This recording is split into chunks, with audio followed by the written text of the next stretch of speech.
nós entendermos bem o trabalho da Secex Consenso, é preciso olhar o que foi o aprendizado brasileiro, a curva de aprendizado brasileiro em parcerias público-privadas e concessões de serviços públicos. Nós tivemos algumas fases de aprendizado, desde que as primeiras concessões foram estruturadas. Falar de concessões é falar da transferência do setor público para o setor privado, da gestão, da operação de rodovias, ferrovias, aeroportos, arrendamento de portos e por aí vai. E quando o Brasil inicia um processo de abertura econômica e, sobretudo, de crise fiscal que esvazia o nosso orçamento de investimento e pede que o Estado disponha de recursos para fazer o investimento em infraestrutura necessário para o desenvolvimento do país, os governantes se deparam com um dilema. Como manter e expandir uma infraestrutura sem ter dinheiro no orçamento? E aí a fórmula encontrada para o bem do Brasil foi investir em algo que já funcionava muito bem em outros países, que eram as parcerias público-privadas e as concessões. Nós tivemos um processo longo de aprendizagem de como manusear essa ferramenta importante.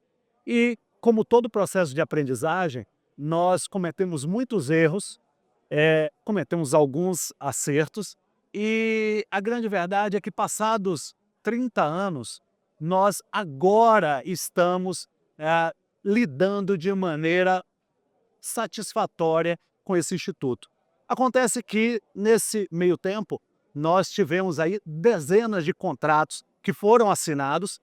Importante lembrar que contratos de concessão e contratos de parceria público-privada são contratos longuíssimos, geralmente de 20, 25, 30 anos. No caso do setor portuário, contratos que podem ir até 70 anos de validade. E exatamente por isso, são contratos que precisam conter regras flexíveis para adaptar ao quadro macroeconômico de momento.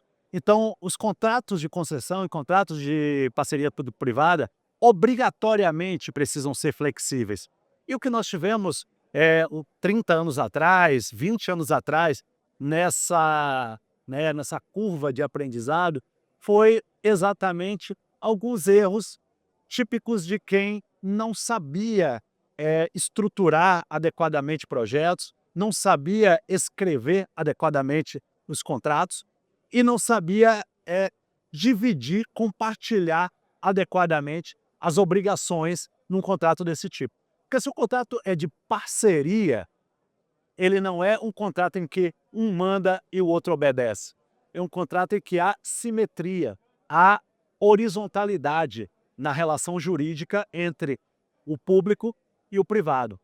E todo o ferramental que existia na legislação brasileira para lidar com contratos administrativos era um instrumental vertical, em que o Estado imperial mandava e o súdito silenciosamente obedecia. Só que no modelo horizontal de parceria público-privada, isso não funciona.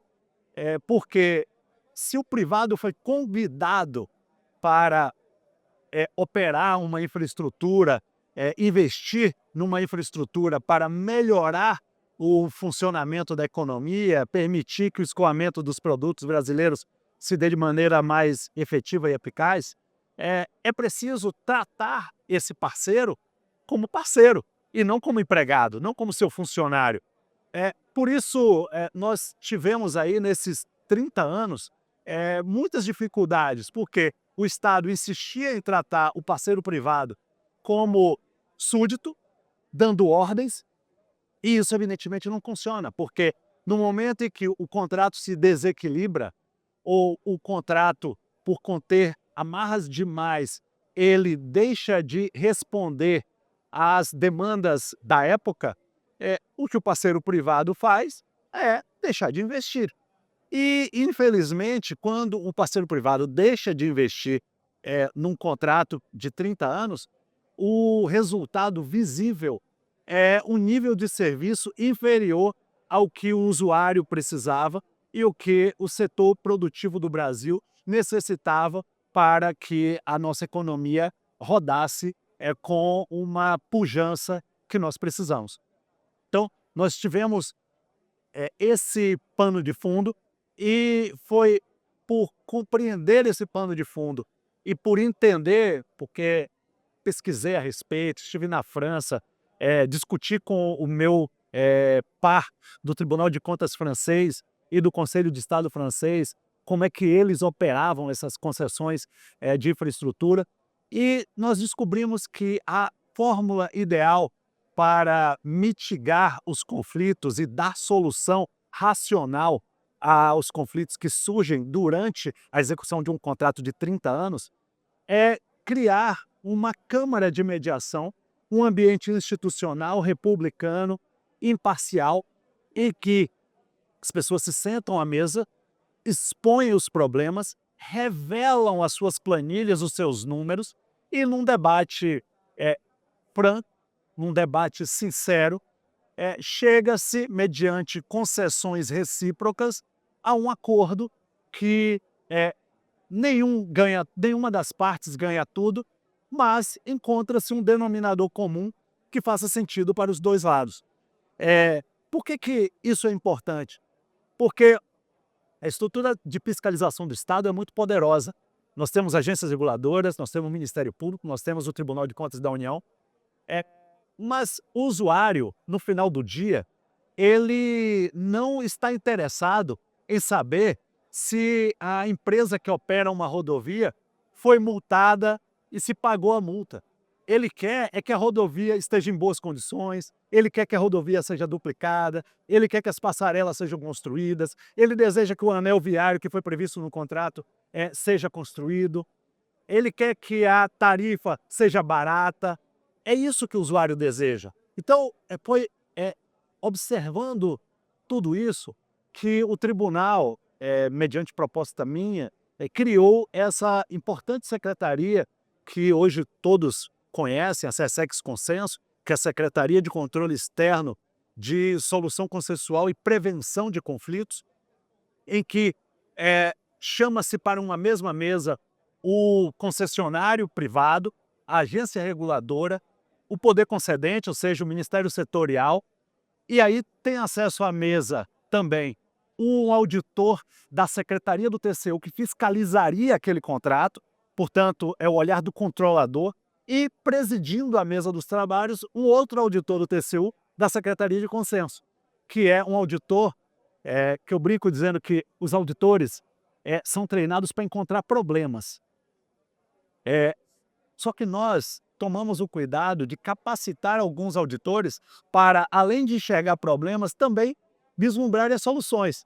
E esses auditores que enxergam soluções estão nessa secretaria que é a SESEX Consenso.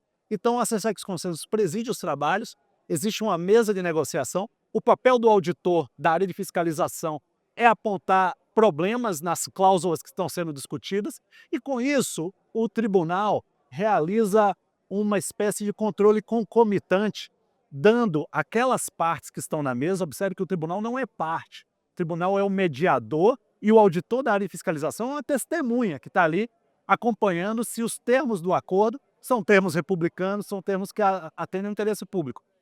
E aí, o tribunal fazendo esse controle concomitante, há um parecer que vai ser submetido à deliberação do plenário, e se o plenário TCU homologa o acordo, nós estamos ali dizendo, afirmando para as partes que não há nada a ser verificado e fiscalizado num outro processo de controle externo.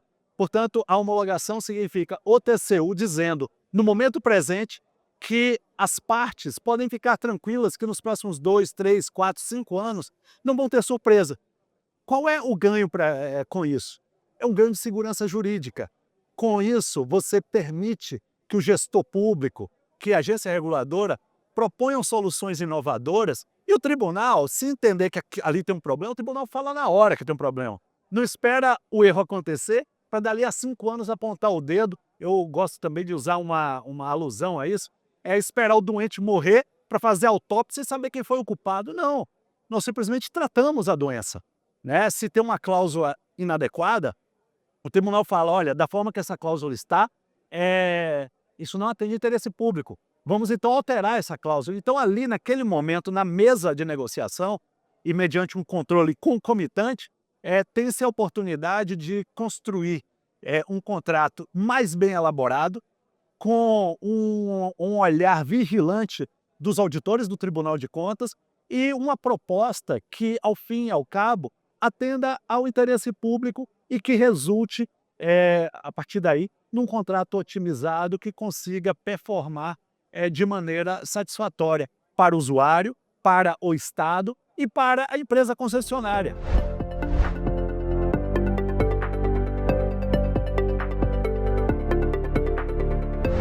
O GRI tem sido um ambiente institucional de reunião de atores dos diversos setores que são relevantes para uma agenda inadiável para o Brasil, que é de melhoria da nossa infraestrutura. Eu sou habitué dos eventos do GRI e aqui tenho tido a oportunidade de trocar ideias, de dialogar com abertura de espírito, de convencer e ser convencido, porque eu acho que aqui o mais importante não é ter uma posição pré-definida. O mais importante aqui é chegar com espírito aberto para entender as razões, os argumentos do outro lado e saber que, eventualmente, uma posição que nós temos pode ser infirmada por bons argumentos. Então, isso aqui é o que nós precisamos, de ambiente institucional republicano para bons debates.